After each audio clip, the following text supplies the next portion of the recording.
So, as you know, the crime scene was definitely contaminated. The evidence that was on the body, the note, and the scene was pretty much mostly destroyed.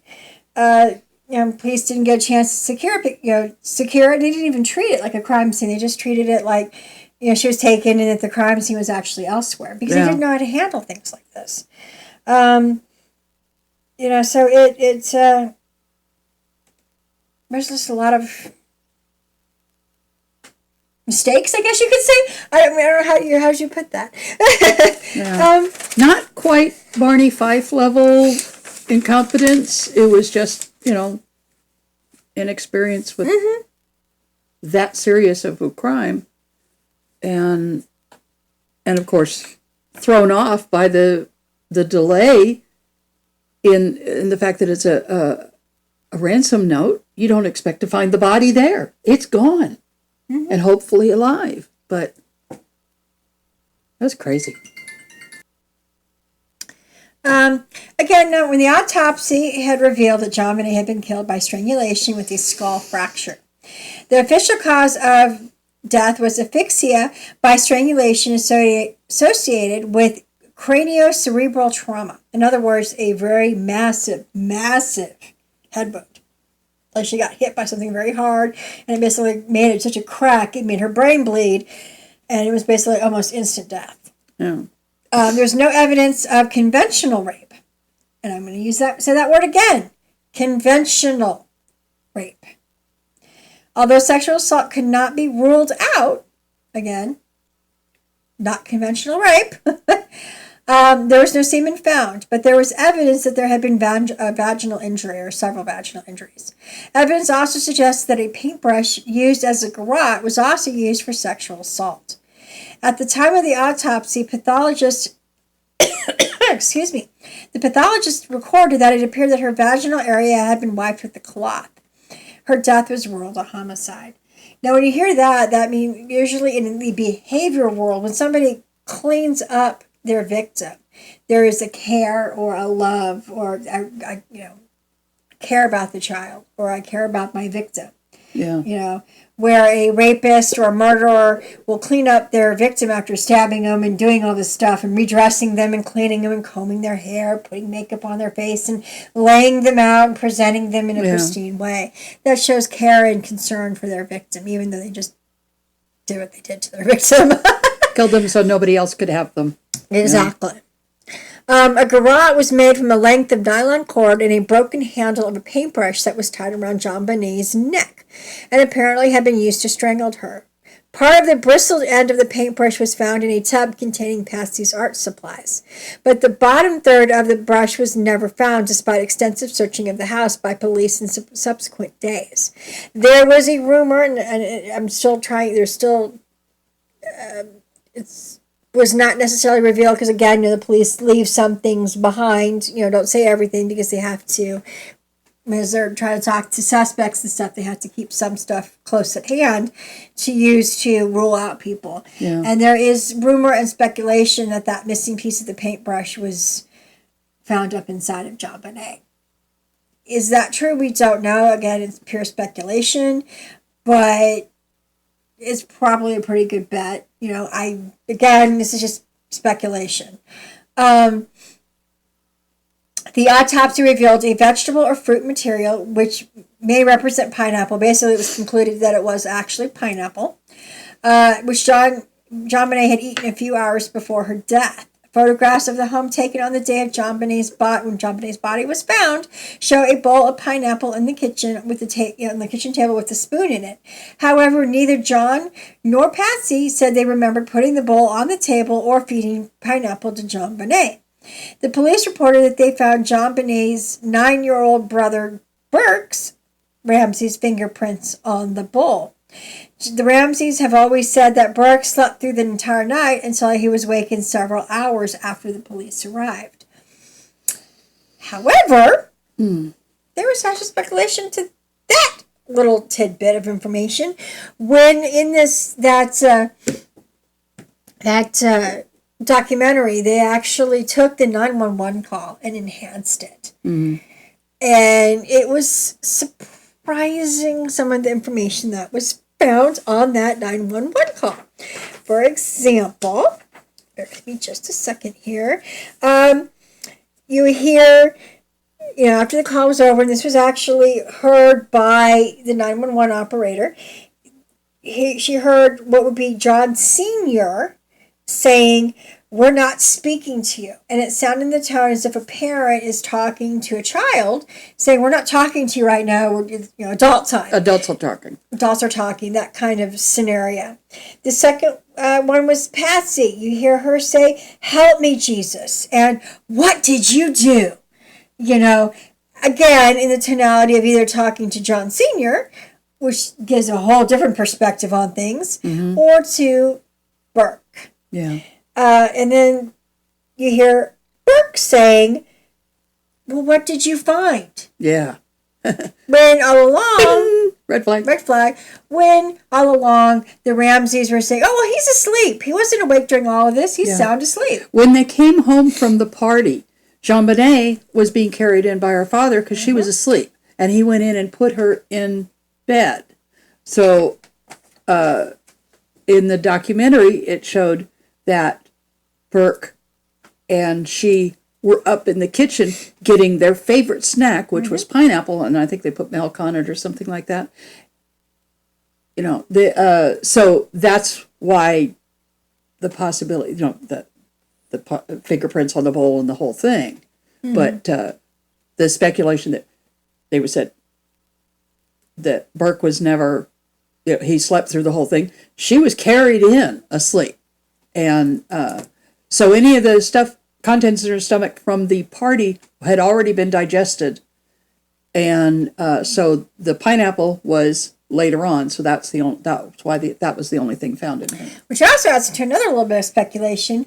The time of death. That one has always been up for question. Because on her gravestone, it says that she died on December 25th, 1996. She was just found on the 26th. However, because of the time that they got home, which was about 9:30, 10 o'clock, and knowing any parent, you have to carry your child up there, you change them into their pajamas, you tuck them in, you tuck your other kiddo in, you go to bed yourself. It takes about 30 minutes to an hour to get everybody settled down, which makes it about, 10:30, 11 o'clock. That is 1 hour to make the intruder thing for her to be dead possible.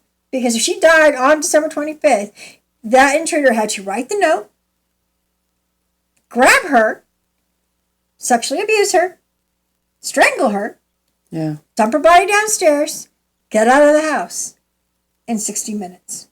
Yeah. Do you think that could happen in 60 minutes? I highly doubt it.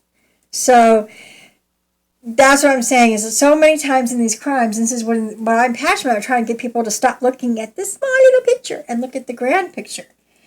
Because, yes, we have evidence showing this, and this. But in order for these pieces of evidence to work, you have to have these things over here to lead it to this. It's like writing a story. And that's something I love. I love the TV show Castle. Nathan Fillion, you're awesome. Love it. But he would call it the castle theory. He's like, he was an author, and he was trying to solve crimes and things, and he's like, it just doesn't make a good story. And he couldn't have been more right. And this doesn't make sense. You have to have certain things to happen, like a cause and effect. You do this is going to happen, or antecedents and things like that, and precursors. You have to have all these when you're writing a story, and you have to have all these when you're looking at these when you're looking at a crime, and the behavior. What would lead this person to do this, and why? And when you're looking at evidence, that's what you're looking at. And in this particular case, it's like they were looking at just a small portion of a little bit of evidence, and not looking at the greater picture, the timeline, the timing, how long it takes to write a note, where the note was written. Right. The fact that Patsy was wearing the same outfit that she wore to the party. Usually your party stuff you don't put on to go make breakfast. You're in a bathrobe. You're in a bathrobe. I'm a parent. I've come downstairs. I have my nightgown on. I have my bathrobe over it, and I'm flipping pancakes. Yeah, even in my bedroom slippers. Even if her clothes were laying on a chair and handy, she didn't discover the note until she was coming down the stairs. They had foyer stairs, and then they had back kitchen stairs, which is the family stairs to get to the kitchen. That's not the ones that are out there on the main spiral staircase. Spiral staircase. And they were halfway. The note was just laying there. She found that. She went straight in didn't she go straight in to call the police and call friends? I need family. I need friends around me. The pastor and all this stuff like that. Then she could go and change. Yeah, witnesses. Right. And then she could go and get dressed. But when she was coming down, if she was not expecting to have company that early, she would be in a robe or whatever. And she wouldn't have put on those clothes. Yeah, which I thought was... you don't put on your nice clothes that you go to a party. You put on, just, casual. Kim Archuleta, sorry. She was the 911 operator who took the 911 call. She said that Patsy would shift from being very calm and very, I'm talking right now, to being very hysterical very quickly. And the whole thing seemed very much rehearsed. It just didn't seem, and she would know because she was actually taking 911 calls for, I think it was like 20 years, I think. Don't quote me on that. I think it was about 20 years she was doing it. A long time, enough to can tell something isn't right and someone's not being truthfully honest, because you can tell by tonality and word usage and, panic versus, I need to get out of here, da-da-da. But she never got to testify in the grand jury. Investigators said that there was a gag order and that not to talk to anyone. She also heard them say, okay, we've called the police, now what do we do? So she wasn't allowed to talk to the grand jury, which is interesting because that's one of the witnesses. Why wasn't she allowed to talk? Were they thinking that she heard something? Who knows? Because if the phone wasn't completely on the cradle when Patsy hung it up, that's where a lot of this happened afterwards. The quotes that we're hearing when they analyzed the tape was coming after she supposedly hung up the phone, but didn't get hung up, and so you could still hear the conversation and the commotion going on around. So I don't know. Yeah. I don't know. But again, it all goes back to the Ramsey said that Burke had slept through the whole thing. But if he did sleep the whole thing, then why is he heard on the 911 call? These are the things that you can't rule out. And these are the things that the DA said, no. They were like, the DNA didn't match. Which we'll get into here in a little bit about touch DNA and stuff, which we're just getting ready to get into here in just a second. But when they say that he slept through all this thing, and then they have evidence that he was right there. Right there. So what else did they lie about? It becomes contradictory. Yeah. And the fact that the DA just kind of threw that out. I'm like, what? No. That shows that they're lying. That shows that the and also that they shuffled him out to an uncle's. Yep. That morning. That morning, before police even arrived, they had him moved out so he wouldn't be involved in the scenario. And I'm like, no, that's another big no-no and a big flag. You do not leave a crime scene until police give that authorization, because then it does look suspicious. They don't have a chance to talk to Burke because he is a witness, because he was in the home at the time the murder occurred. Whether or not he saw it or witnessed it, we don't know, because they were truly never really allowed to properly interrogate him, because they were allowed to talk to him, but only under the specifications that Patsy and John gave. These questions only type of thing. Yes, exactly. They're like, again, when they, some other things that Fleet noticed is that when he went downstairs with John, and he was like, he made a beeline for that door. And before he had the door open, before he even turned on the light, he's like, oh, I found her. Which he thought was kind of odd. Like, how do you know you found her? It's dark. And and she was covered with a white blanket. In the dark. So how do you,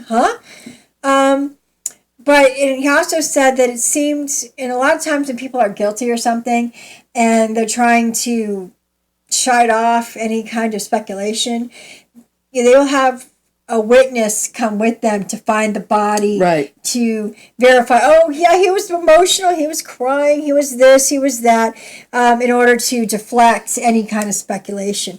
And that's what kind of Fleet was kind of feeling at this time. And again, Fleet wasn't even allowed really to talk because of the gag orders, which we'll also get into more, because in all honesty, this is me just looking at all the evidence in front of me, I believe that the Ramsey family bought off everybody. Yeah. And we'll get into that here in a little bit. But there's just too much evidence that was overlooked, thrown out, Or suspicious. that nobody looked at or nobody ever questioned. Or just oh, that's no big deal. Yeah, he Burke being shuffled off to Buffalo. Yeah, no, that's not good either. Yeah. So it's like, okay. There was people that were a part of it, like Judith Phillips. She was the photography friend. She did a lot of the photography for the family.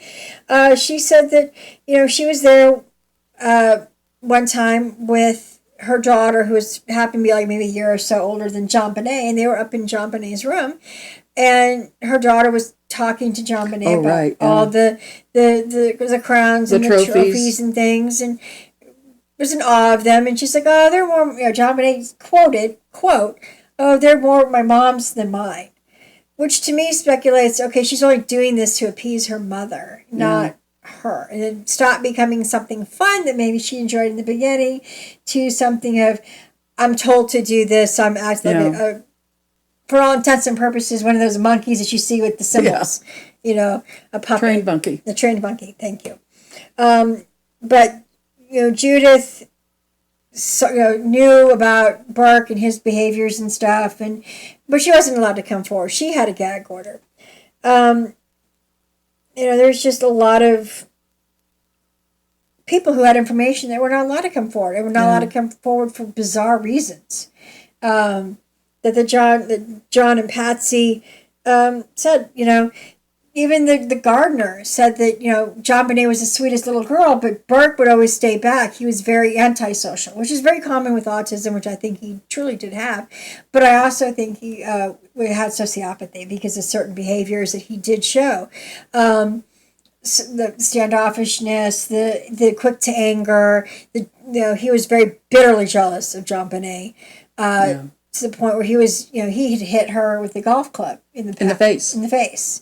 Thankfully, he didn't do much, a lot of damage, but still, things of that nature. So there's a lot of speculation around Burke, which we'll get into here in a little bit, which in the documentary that I highly recommend watch, which is called The Case of JonBenet, it is a phenomenal documentary. It was a lot of some of the best of the best in every field, like pathology, anthropology, forensic pathology. They brought in all the ologists. No, it was incredible. Very, very, very, very impressive documentary, and it really goes into a lot of stuff. What I was trying to explain, looking from insider and outsider point of view, and maybe it could be possibly both, and how they broke it down and investigated it. They investigated it from the very get-go, which. And they had more of a reign than the initial investigators did. Yeah. So if you get a chance, it's on Peacock. It's on Discovery Plus, I believe. And I think it's also on Max as well. So if you get a chance, watch it. It is phenomenal. It's a really good thing. And it goes into a lot of what we were going into here.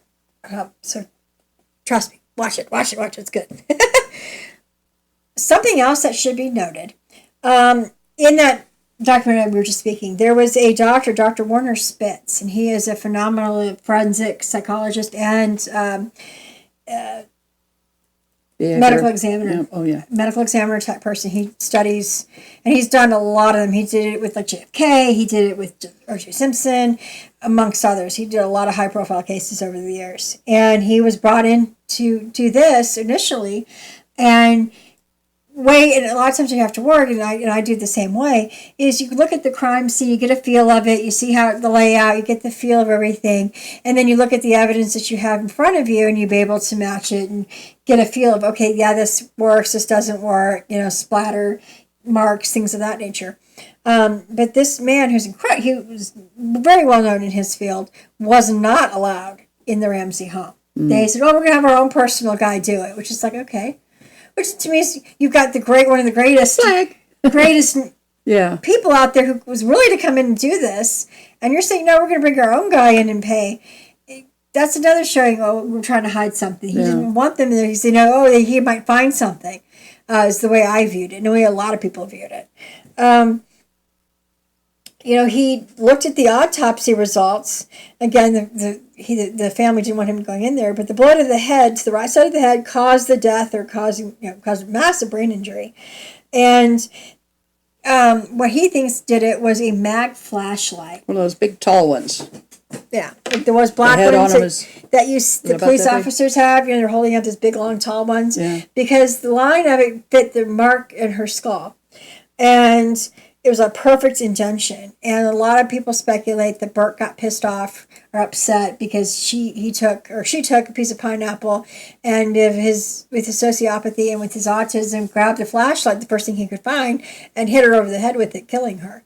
And then the family panicked and covered it up. That is what the evidence shows, and that's what we're going to, as we continue on here, we're going to kind of show. But that's kind of what that documentary kind of said, because it fits. All the pieces, the whole picture, the big picture, all fit that. And that's what a lot of people see, all the little pieces. But that's the whole picture of it. We're going to also get into some more stuff about John Andrew here in a little bit as well, because I think he's guilty, but just of a different crime.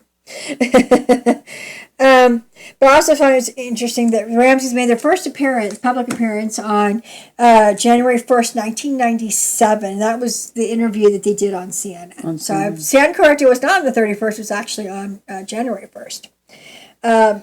Prior to doing the interview with the police, which they did not do until April of 1997. How many weeks is that? Like 100 and some amount of days. And that was back then when we get into a lovely individual that my father, Ted Hunter, absolutely hated.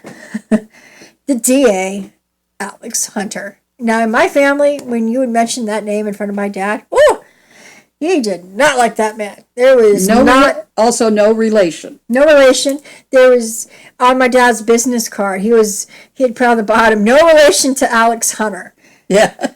Because my dad was a lawyer, and of course Alex was as well, and he didn't want any association with this man, because this man, he was not very well liked by middle class or lower class people. If you were upper class, oh heck yeah, like he would look at your case, and even if all the evidence proved that you murdered somebody, you're gonna get off. I mean, it was just it was that bad. Nobody liked him, and what he did in this particular case was just astronomically wrong, because the DA and the police are supposed to be like this, just solid. Not in this case. The DA, when the police need like a subpoena or a search warrant or certain legal things in order to be able to investigate, they contact the DA, and the DA goes to the judge and gets a subpoena, gets a search warrant, gets warrants for financial records, phone records, etc., etc., etc. Which leads me to, I could never figure out over the years why they never, it was always approximate times that certain people called, approximate times that certain things were done. I said, why don't they have phone records? Where's the phone records? Where's the financial records? That gives the actual timeline. The DA would not allow the investigators to use any of the financial records, any of the police records, phone records. They were completely, nope, you can't have them. Yeah.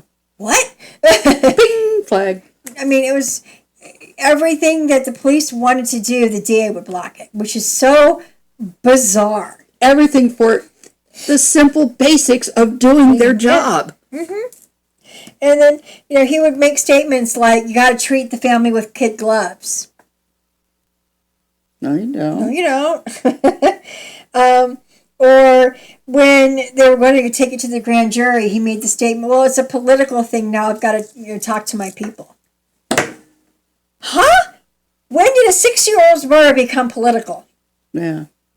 Okay, where did I miss that? He would make statements, and then, of course, what he did, exonerating them over DNA, which we're going to get into in just a second, that, and then saying that, that they chose not to indict when the grand jury did. It was just anything he could do to throw the arrow off of the Ramsey family. And all those gag orders. The natural people that they would bring in to corroborate. Actually, in March 1997, because Alex Hunter was so upset with how the investigation was going, because they kept on pointing it at John and Patsy Ramsey, the DA hired Lou Smith. Now, Lou Smith is a forensic investigator, and he rest in peace, he was one of the top in his field. Phenomenal, and he had solved some of the most difficult cases out there. And he was brought in to look at this, and he thought, it's the intruder. And a lot of people believed him because of his reputation.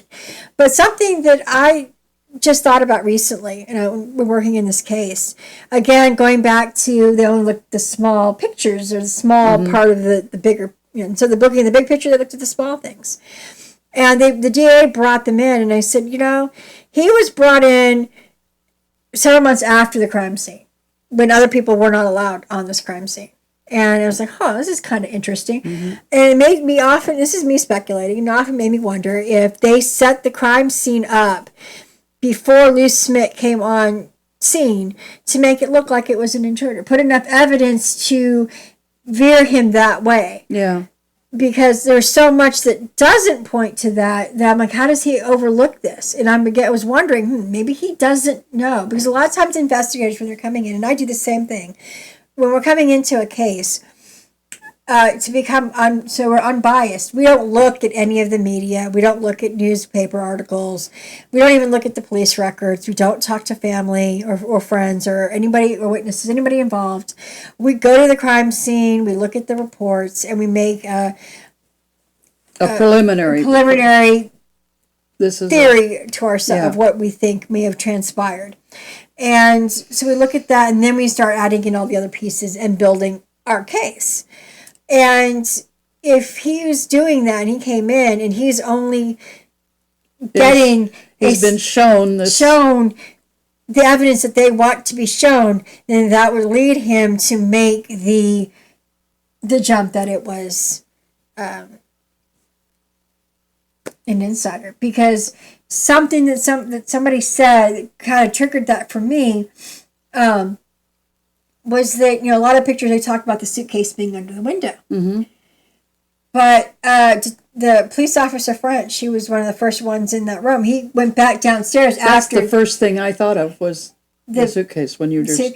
Well, after they brought JonBenet up, and everybody was focusing on JonBenet, French went downstairs to that room where they found the body and kind of did a cursory look. He claims that he did not see that suitcase under that window at that time. However, Lou Smith and the DA who came in after the crime scene investigation team had to have moved that there because took pictures. Well, see, it's right there. So I have a feeling that they set Lou Smith up. Because that to me is the only explanation why he would be so off when other investigators and people are, why there's such a huge divide. Right. Now, if you watch the documentary, it shows the suitcase, and it's perpendicular to the wall, but it's right under the window, as though it was, because the window was up high in a basement. And so if somebody came through that window, they would need to step on something to get down quietly, or to get out quietly. Yeah. And so that's where the suitcase comes in. So. And that would be something that would be kind of noticeable if it had been there when that officer had gone through there. In December of 2003, forensic investigators extracted enough material from a mixed blood sample found on JonBenet's underwear to establish a DNA profile. And that was the other thing. People are like, well, she wasn't sexually assaulted. It's okay if she wasn't sexually assaulted. Then where did the blood in her underwear come from? I mean, she had her clothes put back on her. So it had to come from somewhere. And there were little pieces of wood that were found up inside of her. So, yeah. And there was damage. There's damage from the wood. So there's to establish a DNA profile. The DNA belonged to an unknown male person and excluded DNA from each of the Ramseys. Again, only John, Patsy, and Burke. They did not include John Andrew.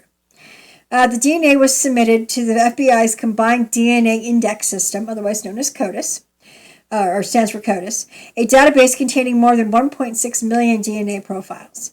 But the sample did not match any profile in the database. In October of 2016, a report said that new forensic analysts with more sensitive techniques revealed that the original DNA contained genetic markers from 2 individuals other than JonBenet Ramsey. James Kohler, a lead investigation for the DA's office, said that there were additional traces of male DNA found on the cord and paintbrush the Boulder District Attorney, Mary Lacey, did not mention. Now, Mary Lacey had publicly exonerated the Ramsey family after the DNA went out. And then shortly after that, within like 6 weeks, she quit. This is a person who had a career and all of a sudden quits and goes on this huge trip. No. Hello. Yeah. So, but she didn't mention it in her report that there were 6 separate DNA samples belonging to unknown individuals that were found by the test. Former FBI profiler Candace DeLong believes that the DNA, having shown up identically in several different places on multiple surfaces, belongs to the killer. Former Adams County, Colorado District Attorney Bob Grant, who assisted the Boulder DA's office on the case for many, many years, also believes that the DNA evidence is significant, saying that any resolution of the case would have to explain how the DNA showed up on several pieces of JonBenet's clothing. Forensic pathologist Michael Baden said trace amounts of DNA can get on places and clothing from all different non-suspicious means. There is no forensics evidence to show that this is a stranger murder. And what he means by non-suspicious means are every day when we wear our clothing and we're in a grocery store or at school and we're touching. I'm touching here. Now, if they took her shirt here and branded, they would see my DNA on there. Just by touching. It's called touch DNA. And it is very common. It's, it's like touching things. And they have people in their homes. So anytime, who knows? So there's no evidence to show that there's a stranger murder because the DNA that they had on the body on the thing could have been very much like touch DNA because it was on her pajamas and stuff. If the maids are cleaning her pajamas, were they taken to a cleaning service? The panties that she had on were brand new. Those panties could have had touch evidence from the person who was packaging it up. They actually showed in the documentary a brand new package, never been touched, never been opened. They opened it up and took out one of the panties and they tested it, and then there was male DNA on it. And it was traced back to, I think, the factory like in Thailand or somewhere in Asia where it was the product was made, and it was a touch DNA from an individual there. Yeah. So, if it wasn't in CODIS, it's a pretty good bet that maybe it was one of the factory workers who actually made the panties or the clothing that she was wearing at the time, or people who had touched it, just in random everyday circumstances. So that was there. They started to, which we'll get into more, it's about this time, after the DNA came out, then they started looking at everybody surrounding JonBenet, because we had half of them saying, oh, it's an insider. Yeah. We had the other half saying it was an outsider. So everybody, and I mean everybody, was looked at. So, it was, and the Gretchen Smith, who was also part of the former Boulder Police Department at the time, she started working on the investigation, and she was investigating stuff. It went from, okay, we've got DNA, we've got multiple DNAs possibly, we need to get as many male or female, they even tested females out there, who had any kind of connection whatsoever with JonBenet and test them to see if we can roll it out. So it went from a media circus to a DNA circus, because anybody and everybody had any kind of contact was tested. And it was, with the exception exception of the family. Yeah. John Jr. and Melinda were not tested. Everybody else was, but those two. John was in college at the time, right? Yes, he lived in the dorm. He lived in the dorm, but he also stayed a lot of times at the house. Yeah. He was going to Colorado University right there in Boulder, so he was going back and forth. So his DNA would be everywhere. So that would be a DNA you want to rule out. Okay, you know that this person lives in the home, and the maids and the housekeeper, and I don't know if they had a butler, but any of the workers that they had in the home, the gardener, whatever, you'd want to rule those out. So, and they didn't do that. So it was just like, okay.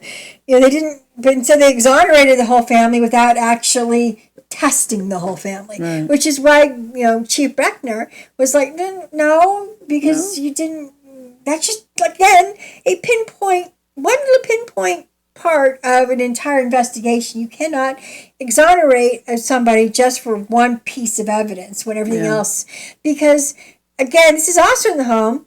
She could have, because she's laying in a room she'd probably been in a million times. Who knows who's in that room? They had people, people who delivered wine, and because it was part of their wine cellar was down there as well. Who knows who was down there? They were doing some remodeling, I know, part of the home, I think, at one point. So, you never know who, was in and out of your home and where you can pick up, and that's the other thing. If somebody touches the table and then I put my hand on top of there, like a cloth or something, that DNA is transferred to that piece of that cloth. Yeah. So they have to, when you're looking at criminal DNA, it has to be like semen, blood, things that are inside the body that are not there that by simple touch. Under the fingernails, if they scratched them. Things of that nature that are not just simply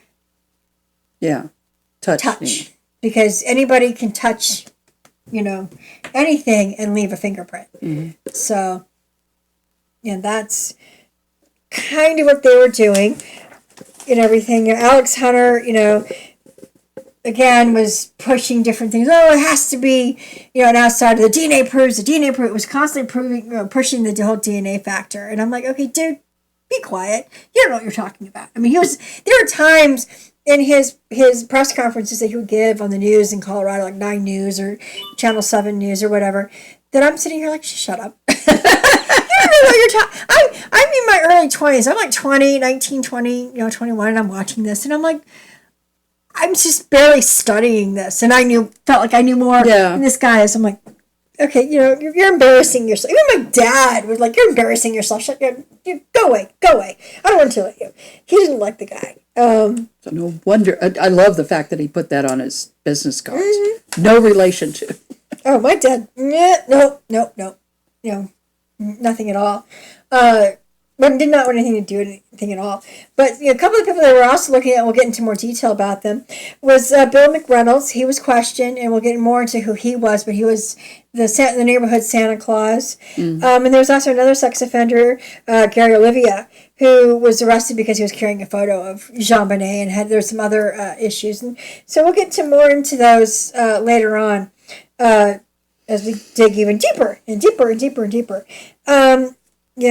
Also, there was the other thing is that right after it all happened, the local police made a statement saying that the police wanted to let neighbors know that there was no cause for concern. Because when Patsy made that interview where she's, CNN.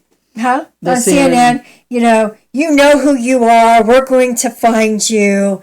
And you know what you did. You know what you did, and all of you need to protect your babies. There's a murderer out there. Yeah. It set panic in Boulder. So the police had to come back and say, no, there is no speculation, because they really much knew that the Ramseys had to be involved in some way. So no, calm down. We're going to have a stampede. No.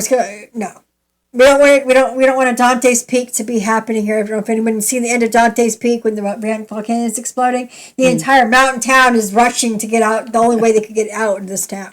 So they were trying to say no. We're gonna do this. And also, sadly enough, Steve Thomas, who was a detective there, who had been for the first year of this case, had been really in on this, retired on August 6, 1998. He's like, I give up. You guys are going to, because it was the DA was controlling it and tightening the reins so much, they couldn't investigate. He couldn't do his job. And he was being ridiculed. He was, his family was being threatened. He's like, that's it, I'm done. He put his hands up, I'm done. I walked away, and he actually retired in August of 98. Again, this is where I think that the DA put in the DNAs to everybody. The non-disclosure agreements to everybody. Even to anyone that lived within 5 miles of the home. Just in that whole neighborhood literally had a non-disclosure agreement. Any of the family friends, anybody that went to church with them, all their co-workers, any of the workers that was in their home, school people, everybody, anybody that ever came in contact with the Ramsey family at one point or another had a non-disclosure agreement. They could not talk. And that's fine if they're meaning that don't talk to the media. They couldn't. But they meant for them to not be, talk to the police. They could talk to the DA. They could talk to the DA. They could not talk to the police. Now, please tell me how that makes sense. You can talk to the DA, but you can't talk to the police. I thought they were on the same. See, they're on the same side. Supposed to be. Mm-hmm. And it's like, okay, all right. You want to do it that way? All right. So I'm saying it was little things, and a lot of little things built up, and it's like, people were quitting left and right. It became a what? Huh? Yeah. No. So, it literally became that, and it became a very convoluted case. No wonder the rest of us all only saw what was on the National Enquirer and those type of places. Because that was the other thing, they control what went out to media. They, whether it was on local news, national news, or international news, anything that was going to be presented, it had to go through the DA and the Ramseys first. And it was like, oh my gosh. And if they found something that they didn't like, it wasn't aired. And some people slipped by and got things in there, and of course they were quickly kiboshed. Oh, that's a lie, and we're sued, and defamation, and blah blah blah blah blah blah blah. So the media surviving this case was very much controlled, which I didn't know until just doing the research for this. So it's wow. But as like I said earlier, a lot of this also blew up because of the beauty pageants, which Barbie's going to get into in just a second. The beauty pageants really showed a side of this whole thing, and really took what probably would have been technically an average missing person case, and blew it even more out of proportion. It made it even more gargantuan and even more so known than it probably would have had it not been there. And Barb will go into more explanation as to why that happened here in just a second. The first images, like I said earlier, the first images of JonBenet Ramsey that were broadcast to the world, and they were like in Denver. I don't know about anywhere else in the world or in the country, but I know in Denver and in Colorado, up and down I-25 or I-70, which are the two main interstates in Colorado, they had the billboards of Who Killed Me, and it showed JonBenet, that normal picture of the big poofy blonde hair, and you couldn't go anywhere in the state of Colorado, anywhere, without seeing that one main image of her in the white dress with the poofy hair and her little crown on top. Well, they were usually big. Oh, not a little tiara. Usually big crowns. Well, the one that I'm talking about had the small. Oh, did it have a small? Yeah, they had a smaller crown, not as big as the big ones you've seen, but it was a fairly smaller crown comparison. It was still a big crown. Requires extra. But these were all over the billboards. They were missing, Who Killed Me flyers. Instead of Have You Seen Me flyers, it was like, Who Killed Me flyers. We're all over all the windows of stores everywhere, up and down Pearl Street Mall, all over Denver, all over Fort Collins, Greeley, anywhere you went in Colorado Springs. I was missing a city in there, Castle Rock. Everywhere you went in Colorado, you saw something related to her, and it was those images. Primarily, every time you saw her, it was always those images of her in the beauty contest. These images of JonBenet that were broadcast to the world showed a pretty little girl in very heavy makeup, flamboyant costumes parading across the stage. And it wasn't just pictures, it was video clips. They showed montages of video clips of her, traipsing up and down stages in singing. There was a cute one where she was dressed as, in pink and white. She's singing, I want to be a cowboy sweetheart. They're adorable. It was cute. And if it, I think it would have been a cute skit if she hadn't been looking like she's a 22-year-old person. At the time, the media described her as a painted baby, a sexualized toddler beauty queen. Now, there's a show on TLC called Toddlers and Tiaras. Watch it and you'll understand what I mean. I mean, it took something that probably would have been back when it first started. The girls didn't have, it was their own natural beauty and stuff. So, which Barbara's going to get into a little bit more. But Barbara has further details on all the beauty pageants and kind of where they are and all that kind of stuff. So take it away, Barb. Okay. Those baby/child beauty pageants are creepy. I think they have become a gross caricature of what they were in the 60s when they were still innocent.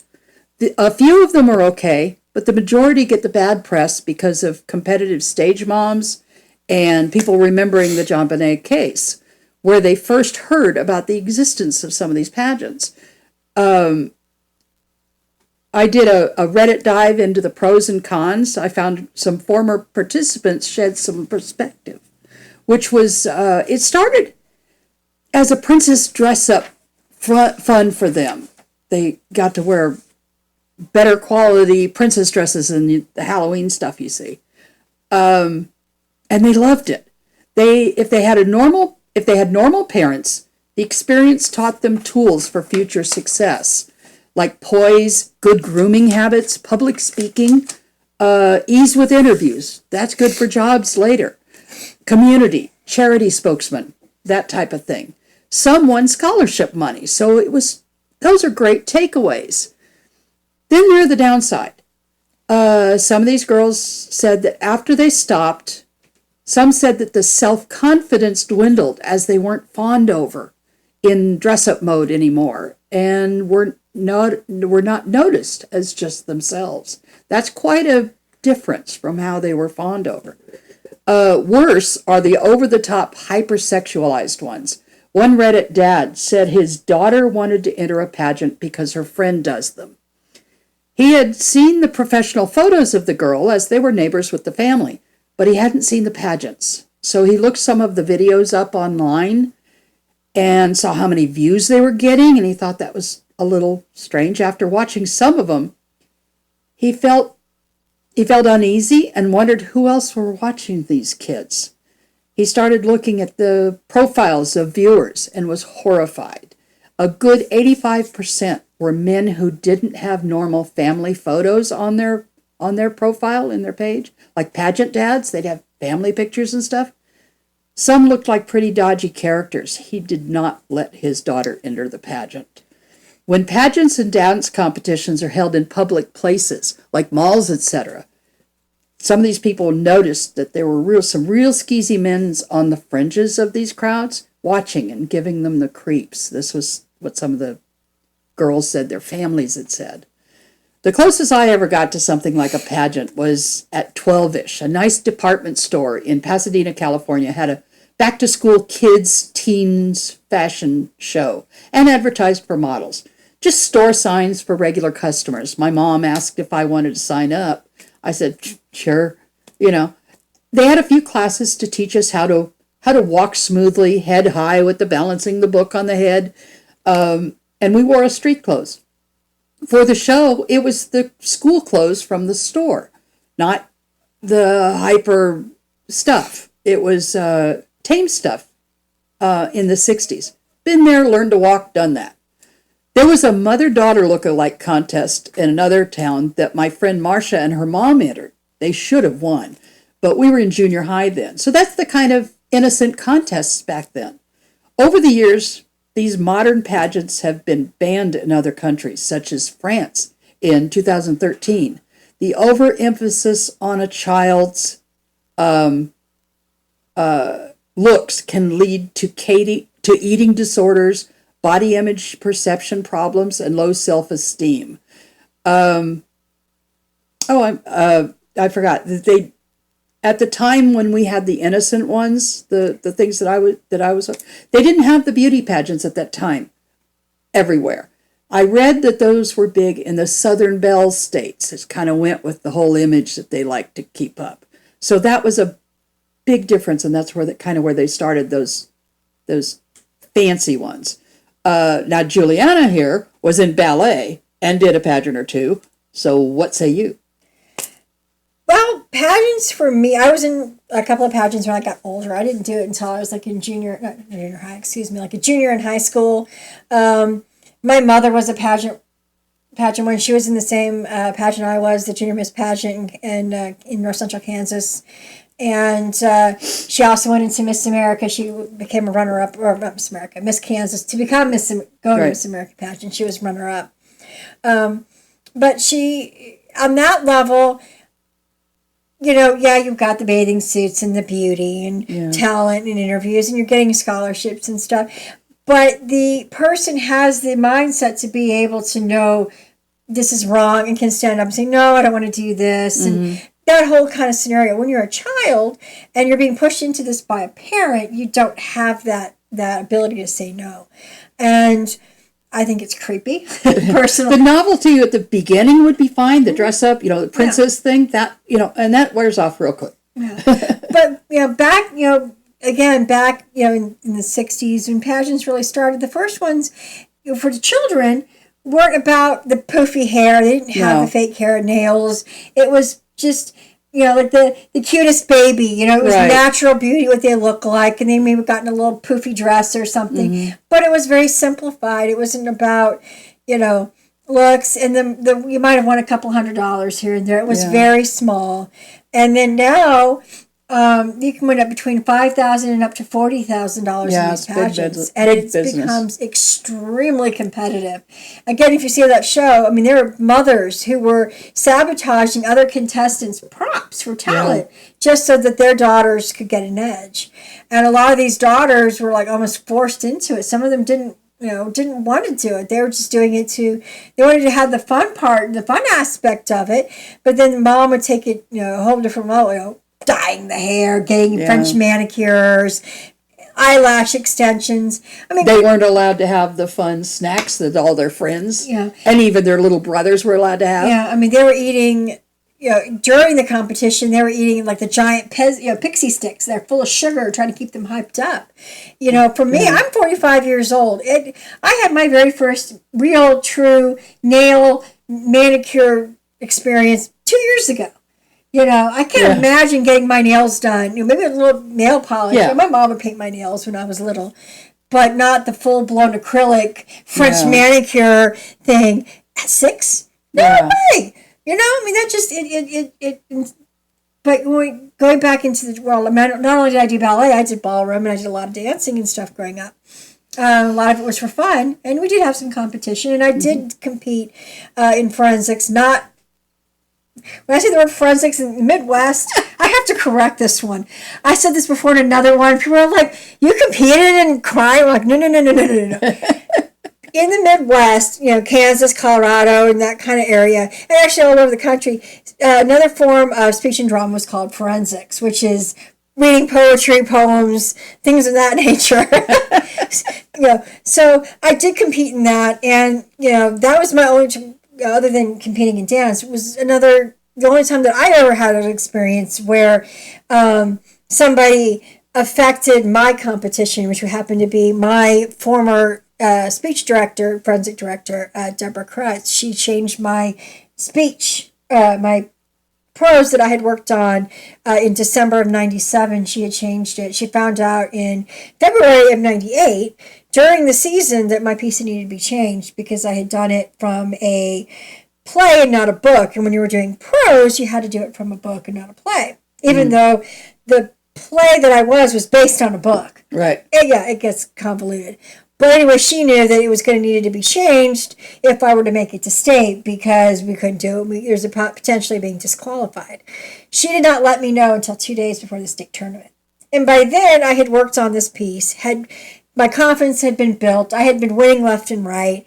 There was a confidence that you built up, that you practice it. You know every nuance, you know every marker, you know every, when you're working on a plan, you've done it so well. You can walk in there, you can do it blindfolded, so to speak. Not that I did, but and to have to change that, it shoots your confidence. It shoots your ability to relax and be able to do it. And I did it, and I ended up only getting into the semifinals. And everybody that got into the finals I'd actually beaten during that season. And then, of course, to continue to twist the knife, during senior award night, she offered me Best in Forensics and made the statement, "We do not know why Juliana never made it to the finals." Yes, you do, Deborah Kratz. You know as well as I do. And that's something, those things in your life you wish you could go back and change. That is one of them. At the time, I wish I would have stood up for myself and said something. But on a funny note, that whole event has now, because when I did not get into the finals, my loving mother, my sweet, loving, wonderful mother, in front of the entire team, and not just my team, all the teams that were competing at state, their families, including our president of our school board, the principal of the high school, everybody was there at this event. My mother comes up to Deborah Kratz and basically tells Deborah Kratz, "You can go burn in hell," which preceded Deborah and my mother to run out the door, and Kate Cooper come flying in going, "Place your bets, Miss Hunter versus Miss Kratz." And to this day, here it is now, almost 30 years later, that is still a story that is told, and people still laugh about it.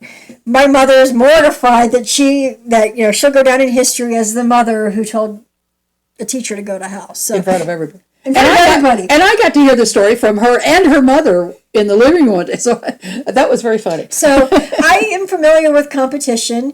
I've had that experience, but not to the level where I would damage somebody. Yeah. When you're in dance, it's not about physical look, really. Mm-hmm. It's about how you're dancing, your movement, you're telling a story. Can you do the movements and the spins and the? Is it graceful? Graceful. Are you able to? Or how's your frame? Are you able to? Especially when you're doing ballroom dancing. If you watch Dancing with the Stars, you can see that it's very much like that. There is competition, yes, but we don't go out of the way to destroy things and demean other people like you see in pageantry. Yeah. There's a lot of demeaning and a lot of destruction, and you're too fat, you're too this, you're too that, you got a crooked nose. I mean, yeah. So the fact that they have these child pageants and these kids are in them, it's yeah. But yeah, I had my experiences in pageants. I did not want to go into pageantry. I did it because my mother was a pageant queen, and it was kind of expected because everybody in a small town knew my mother and they knew me, and it was expected that I was going to follow in my mother's footsteps. And I did the junior miss pageant, and I was like, yeah, this isn't for me. My mom has a beautiful singing voice. I sing like a frog in a blender. Yeah. I cannot sing. I can dance. That's my talent. I'm a dancer. I could not sing. So they're like, "Why don't you do a tap dance?" I'm like, it wasn't me. It was a good experience. I had some fun with my girlfriends and my classmates and peers. And that was, I have a videotape of it that gets popped out every once in a while when people want to embarrass me. But yeah, it was a fun experience. But I would never put a child through that, ever. Mm-mm. It's not, there is stress, because not only are you, that's what people forget, you're not only are you facing your peers and competing, you're facing an entire audience, you're asked questions on the spot, there's a lot of stress. And you don't get to be a kid. But you're also having to train and learn these routines and things. Yeah. On bigger pageants, you have got routines and dance routines and things you have to learn, yeah. and your judges are watching and scrutinizing everything you do. You put your hand here, and it's supposed to be up here, you're going to get knocked off. Yeah. I mean, when you have the wrong way, you get knocked off. When you're on stage in grade school and you do the little dance recitals or the little things like that, it's not so bad. You don't. you're not judged on the hand thing. No. You know? And people, you get the parents, and it's cute. You know, the little dancing flowers and things. You know, it's cutesy. Yeah, it's it's fun, cute, and there's it's no fun. stress and no tension. That's what the difference is. And Yeah. contrary to Dance Mom TV show, which I have seen, and, you know, yes, there are a couple of those dance instructors that are like that, but they're far and few between. They encourage, not demean, like Gabby Lee does. Sorry, but it's the truth. But in these pageants, when you watch these little girls compete, they are being torn down. These mothers, these mothers go out of their way and pay money to choreographers. And I had a friend of mine, he's like, who's my dance instructor, got a phone call from a pageant mom saying, I want you to choreograph my daughter's routine. And she wanted a professional level routine for her 4-year-old. Yeah. And some of the moves that she's wanting her 4-year-old to do, me at the time, who was, at the time this was 18, would not even try. By my, because you have to have, in the shape that I was in. No. And I watched some of these parents, who yell at their child, these little 4-year-olds, 5-year-olds, 6-year-olds, or even younger, who miss a step, forget a phrase, answered a question the wrong way, went blank, and get ridiculed by their mother. Yeah. And this is the big one, bribe their child. There was a couple episodes I saw, I was gobsmacked. This one mom said, well, if you continue doing this and you get to the final championship, we'll get you a puppy. So the only reason this child was doing this pageant, not because she wanted to, was because she knew she was going to get a puppy. Another one wanted a bicycle. One wanted a trip to Disney World. These were things that the parents were bribing, particularly the mother, was bribing their child into doing these pageants in order to have this reward. Yeah. Which is pathetic. And that is why, going back to our case with Patsy Ramsey, she was ridiculed because of what the nature of these pageants are. And not only that, it also does start pedophilia. It's one thing when you see just a normal cutesy little girl, but when you dress up that cutesy beautiful little girl already and turn her into a 22-year-old thing, it's going to cause men to fantasize. It's going to happen. You can't get around it. It's going to happen, and it's going to cause pedophilia. And pedophilia around pageantries went up tenfold when these pageant moms dressing them up like, and things like that. There was one, I remember, who dressed her daughter up to look like Julia Roberts in Pretty Woman. And not the pretty woman in the red dress, not the pretty woman in the black cocktail dress, the pretty woman when she was dressed as a hooker. Yeah. This child was 3 years old and dressed like a hooker. And everybody knew it because you know exactly the outfit she's in. The outfit. A 3-year-old child dancing and provocatively as a hooker. You can't say, yeah. So, yeah, the things that these parents do, I never experienced that. Thank God. Thank you, Mom. Yeah. I'm grateful for that. Like I said, my only experience with my mom, becoming a stage mom was when that happened with, in my senior year in high school. But I think that was dance. You don't have that. It's skill and talent is what it's based on, not, I got the biggest hair, I got the prettiest nails. No. Yeah. So, yeah, that was what dance is based on. So, like in ballet, your hair is slicked back like yours is right now. Yeah, slicked back in a bun. Not poofed out. Yes, we have makeup on our faces, but it's what we call theatrical makeup to accentuate our eyes. So the audience, depending on how far back they're sitting, can see our faces and our expressions as we're feeling the movement, doing whatever dance we're doing. Or when we're doing Latin dances, it's that flair. It adds to, it doesn't take away from the dance. It's actually a part of the dance. People are like, why do you have to have the dresses and the skirts slit up there when you're doing Latin dances? I say, have you seen some of those dance moves? You try doing that in a full-length dress without a slit. You're not going to be able to do some of the splits and the flips and the twists and the turns. No. But it wasn't sexualized. you look at dancing and then you look at the pageantry. Pageantry is very sexualized. I will agree with that 110%. Yeah. Dancing is not. It's a form of art. It's art versus, and it's taking something that did give a lot of women a chance to go to college who were less fortunate, who didn't have a lot of money, which is kind of odd to say when you're going into pageants, because pageants do cost a lot of money. Right.